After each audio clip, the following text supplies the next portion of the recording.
Start.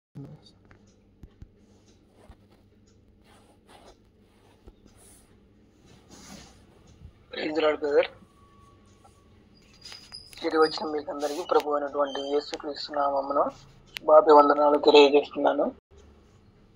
పరిశుద్ధ గ్రంథం నుంచి మత్తయి రాసిన సువార్త 20వ అధ్యాయము 25వ వచనాన్ని చదువుతున్నాను. మనకందరికీ తెలిసినటువంటి వాక్య భాగం మత్తయి రాసిన సువార్త 20వ అధ్యాయం 25వ వచనం. గనుక యేసు తన యుద్ధకు వారిని పిలిచి, అన్యజనుల్లో అధికారులు వారి మీద ప్రభుత్వము చేయుదురనియు, వారిలో గొప్పవారు వారి మీద అధికారము చేయుదురనియు మీకు తెలియను.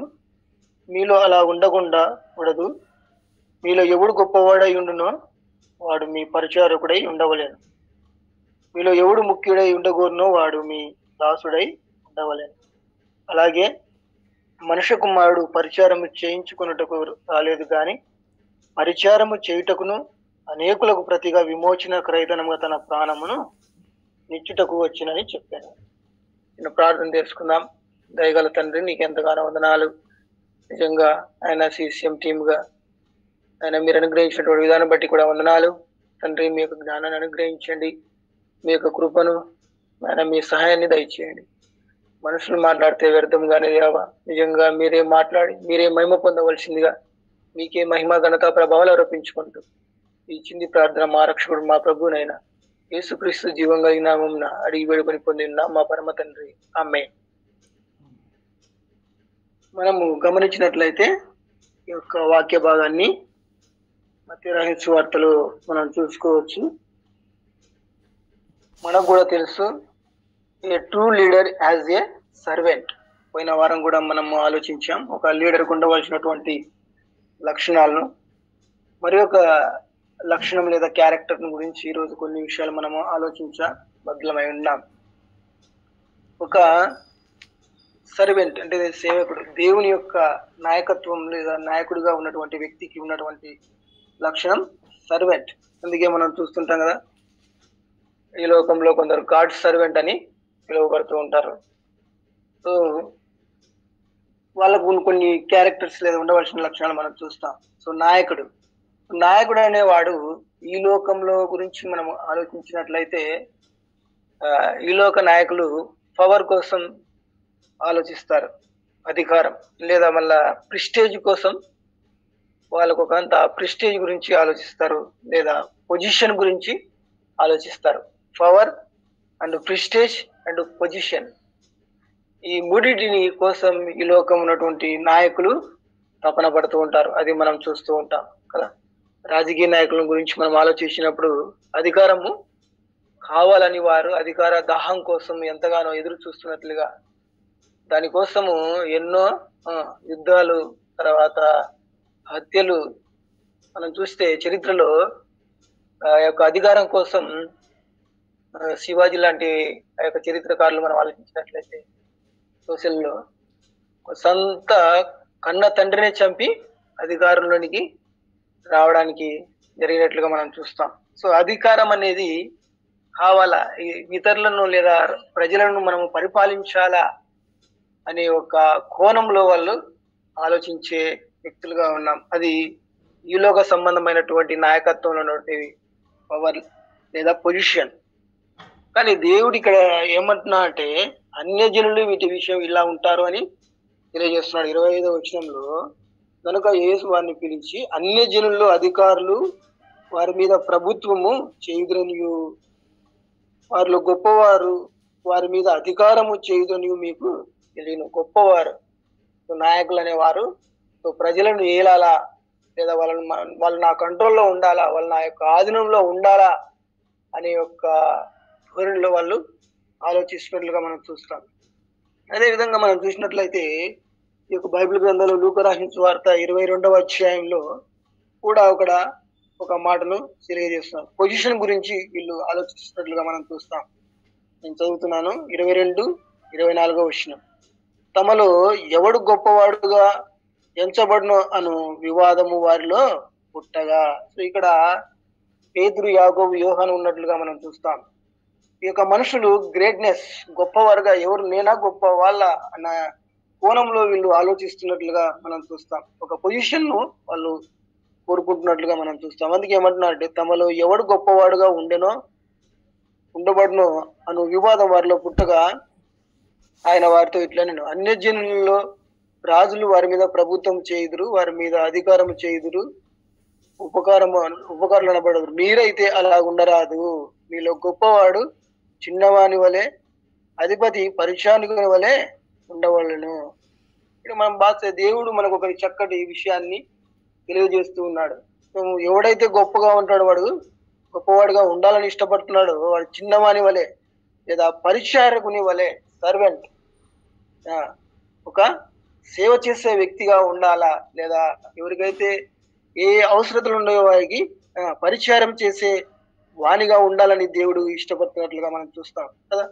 సో వీళ్ళలో ఉన్నటువంటి ఈ యొక్క గొప్పతనాన్ని దేవుడు ఖండిస్తున్నట్లుగా మనం చూస్తాం. మీరు అలా ఉండకూడదు, దేవుని పిల్లలు అలా చేయకూడదు, దేవుని పిల్లలు ఎక్కువగా హెచ్చించుకొనకూడదు, లేదా ఎవరైతే ఉండాలని గొప్పగా ఉండాలనుకుంటున్నారో వారు పరిచారము చేయాలని ఇష్టపడుతున్నట్లుగా దేవుడు మనం చూస్తాం కదా. దేవుడు మనం ఆలోచించినట్లుగా ఈ లోకంలో ఉన్నటువంటి కొన్ని చర్చెస్ లేకపోతే ఇంకో ఏదైతే వాళ్ళు కూడా ఒక పొజిషన్ ను కోరుకుంటున్నారు.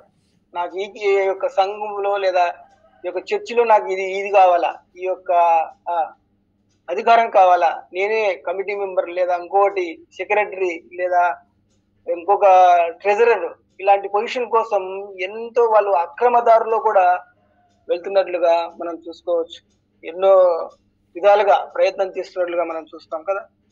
కాబట్టి వీళ్ళు మనం ఆలోచించినప్పుడు దేవుడు అలా ఉండకూడదని దేవుడు ఖండితంగా ఆజ్ఞాపిస్తున్నట్లుగా మనం చూస్తాం.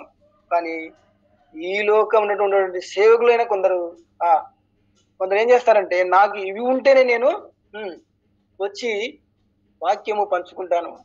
తర్వాత మనం చూస్తాం కదండి, చాలా మంది సేవకులు నాకు కారు కావాలా, ఏసీ కారు కావాలా, లేదా స్టేజ్ ఇలా ఉండాలా, ఇంత డెకరేట్ చేయాలా, ఇంత ఖర్చు పెట్టాలా.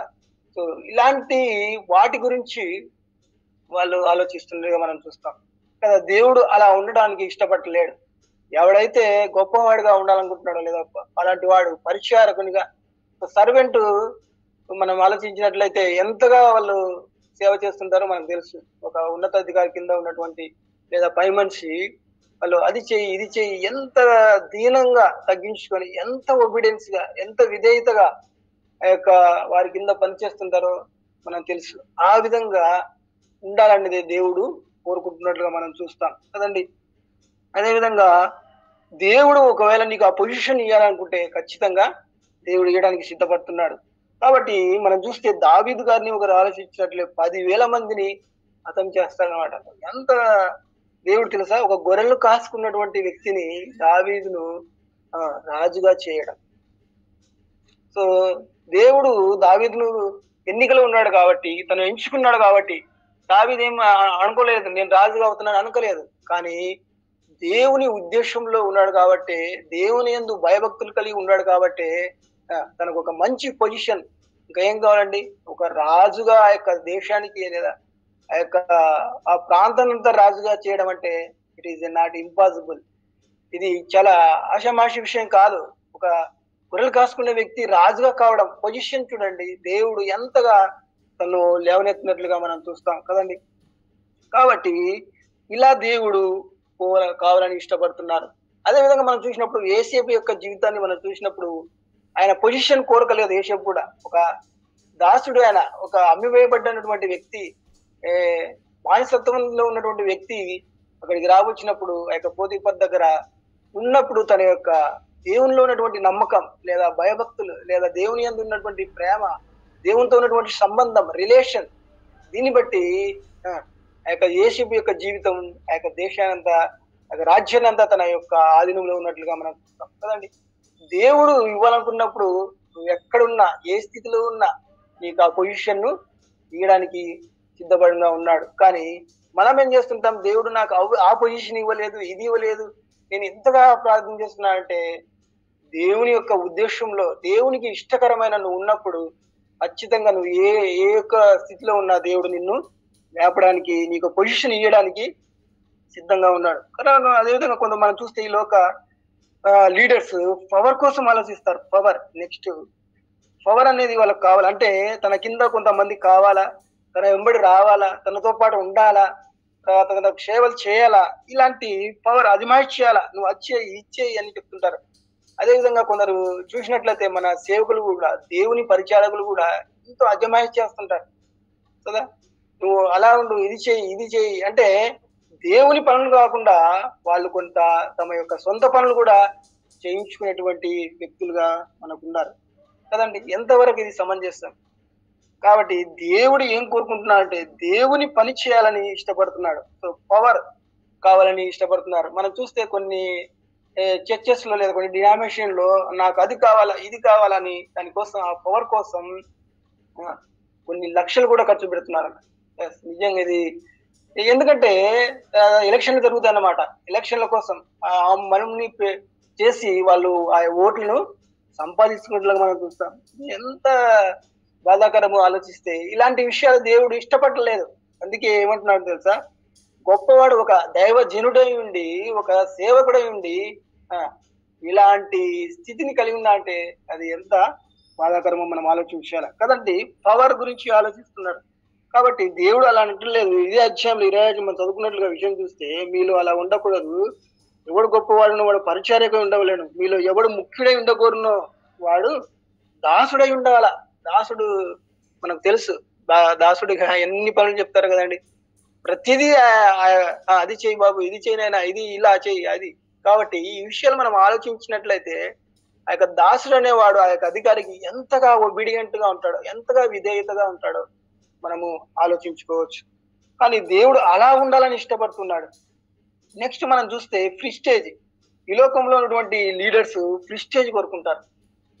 తర్వాత దేవుని పిల్లలుగా లేదా దేవుని సేవకులుగా పిలువబడుతున్నటువంటి మనం లేదా ఇంకెవరైనప్పటికీ ఒక పని చేయండి, లేదా ఒక క్యాంప్ జరుగుతుంది, లేదా ఒక అది జరుగుతున్నప్పుడు వాళ్ళని వాష్రూమ్ ఇలా క్లీన్ చేయండి అన్నప్పుడు వాళ్ళు ఏం చేస్తారు తెలుసా, లోపల ఫీల్ అవుతారు, ఏంది నేను ఈ పని చేయాలనా, నేను సేవకుని కదా, నాకు వాక్య పరిచయం ఇవ్వాలా, పాటలు పాడేది ఇవ్వాలా, లేదా నేను మ్యూజిక్ నలుగురిలో కనపడాలా, నా టాలెంట్ ఏదో చూపించుకోవాలా అనేది ఆలోచిస్తారు. కానీ నాకు ఇచ్చినటువంటి పని ఏంది, నాకు ఇచ్చారు ఈ పని నేను చేయాలా అనేటువంటి ఆ యొక్క విధానంలో ఆలోచించడంలే. ఏంది నేను ఈ పని చేయాలనా, నేను సేవకుని, ఇంత పెద్ద సేవకుని నేను ఈ పని చేయాలా అని ఆలోచించి ఆ పొజిషన్ లో వాళ్ళు ప్రిస్టేజ్ గా ఫీల్ అవుతూ ఉంటున్నారు. కానీ దేవుడు అలా అనటం లేదు. నువ్వు దాసుడిగా నువ్వు ఏది చెప్పినా, ఏది అసలు దాసుడు అనేవాడు ఏ పని చెప్పినా చేయాలడానికి సిద్ధంగా ఉండాలన్నమాట, అది ఏదైనప్పటికీ. సో అలాంటి జీవితము దేవుడు కోరుకుంటున్నాడు అనమాట. తద్వారా దేవుడు నీ ద్వారా మహిమ పొందాలా అని. సో ఒక గొప్ప వ్యక్తి, ఒక ఉన్నతమైనటువంటి వ్యక్తి ఆ పని చేస్తున్నప్పుడు ఆ యొక్క పని ద్వారా దేవుడు మహిమ పొందాలని ఇష్టపడుతున్నారు కదా. అప్పుడు అడుగుతారు, ఒక అధికారి లేదా ఒక ఉన్నతమైనటువంటి వ్యక్తి ఇలాంటి చేశాడా అని ప్రతి వారు తద్వారా దేవుణ్ణి అర్థం చేసుకోవడానికి, దేవుని యొక్క మహిమను, సో ఇంతటి ఉన్నతమైనటువంటి మహానుభావుడు ఈ పని చేస్తున్నాడా అనే దాని ద్వారా దేవునికి మహిమ కావాలని ఇష్టపడుతున్నారు కదా, అలా ఉండాలని.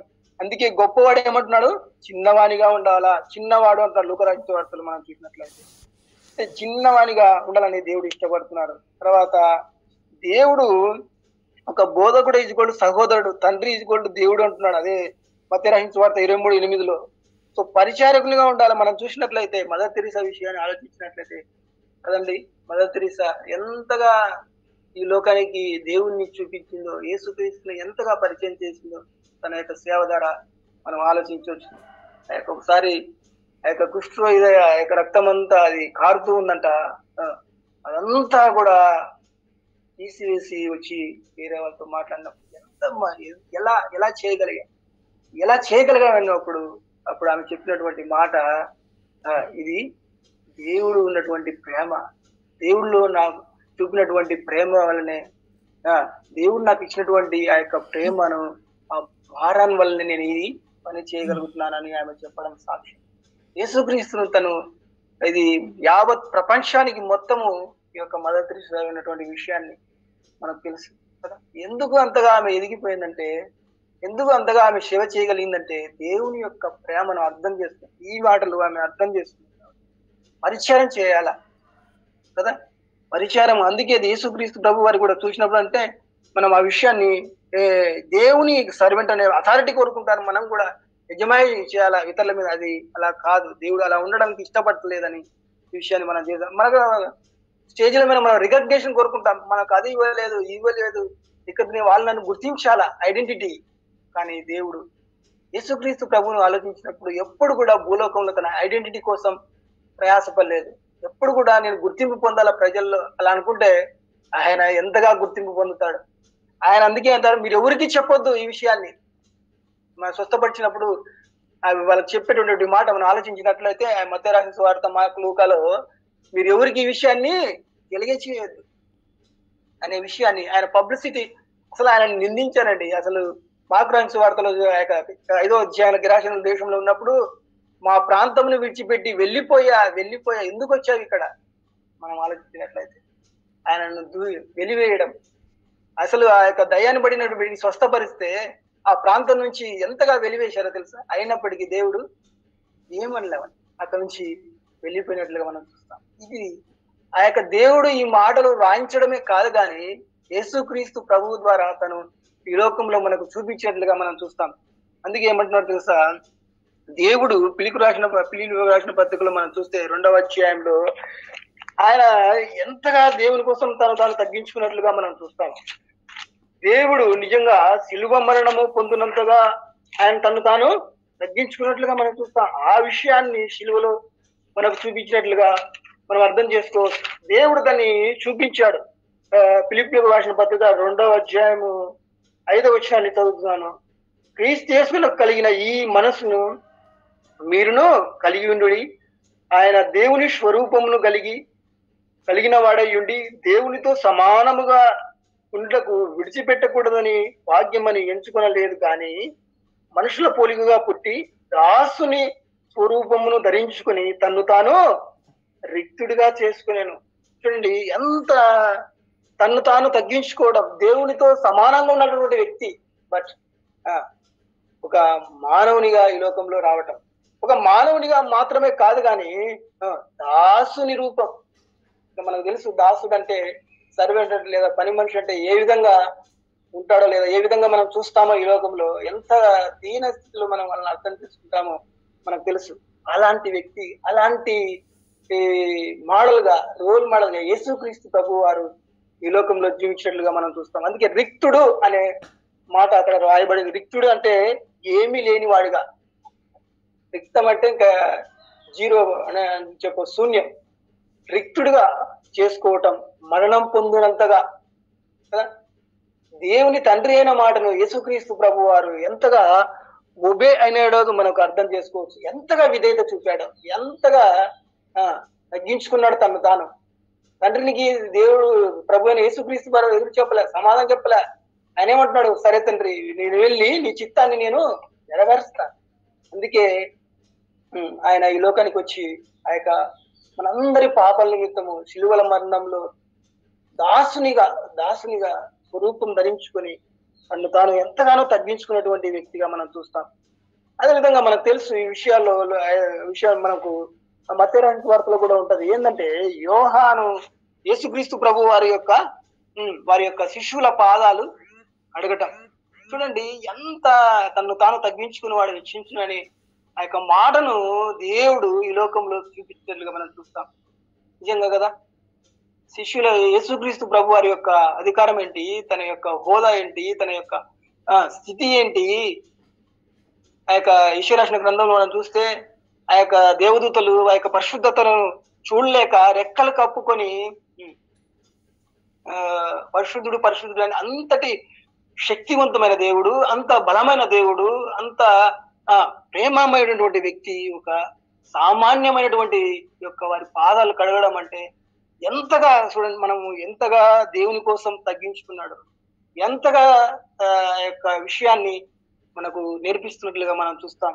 బైబిల్ గ్రంథంలో రాయడమే కాదండి, బైబిల్ గ్రంథంలో రాసినటువంటి విషయాలను ఈ లోకంలో మనకు చూపించాడు. యేసుక్రీస్తు ప్రభు వారు మనకు మాదిరి, రోల్ మోడల్ గా. ఎందుకంటే నేను పౌలు ఏమంటారు తెలుసా, నేను క్రీస్తుని పోలి నడుచుకున్నాను. ఈ విషయాన్ని మనం ఆలోచించినప్పుడు ఆ విషయం ద్వారానే దేవుడు ఏ విధంగా అయితే చేశాడో పౌలు గారు ఆ విధంగా ఉండడానికి ప్రయత్నించాడు. మోడల్ గా పెట్టాడు, మీరు ఇలా ఉండండి, ఇలా చేయండి అనే విషయాలు మన కమాండ్స్, ఆజ్ఞలు ఇలా ఇచ్చాడు దేవుడు. కాబట్టి మనం ఈ రోజు ఒక సేవకుడైన వాడు లేదా గాడ్ సర్వెంట్ అనేవాడు ఏ విధంగా ఉన్నాం, మన పొజిషన్ ఏంటి, మన యొక్క పవర్ కోసం ఆలోచిస్తున్నామా లేదా ప్రిస్టేజ్ కోసం ఆలోచిస్తున్నామా? నీకు ఇచ్చేటువంటి ఒక తక్కువలో ఉన్నటువంటి పనులు ఇచ్చినప్పుడు నువ్వు ఎలా ఫీల్ అవుతున్నావు అనే విషయాన్ని మనం ఆలోచిస్తే, అదే విధంగా చూసినట్లయితే అదేవిధంగా మనకు ప్రవీణ్ ప్రగడాల కూడా మనకు వాళ్ళ యొక్క కొందరి పాదలు కడిగినట్లుగా మనకు చూస్తాం కదా అండి.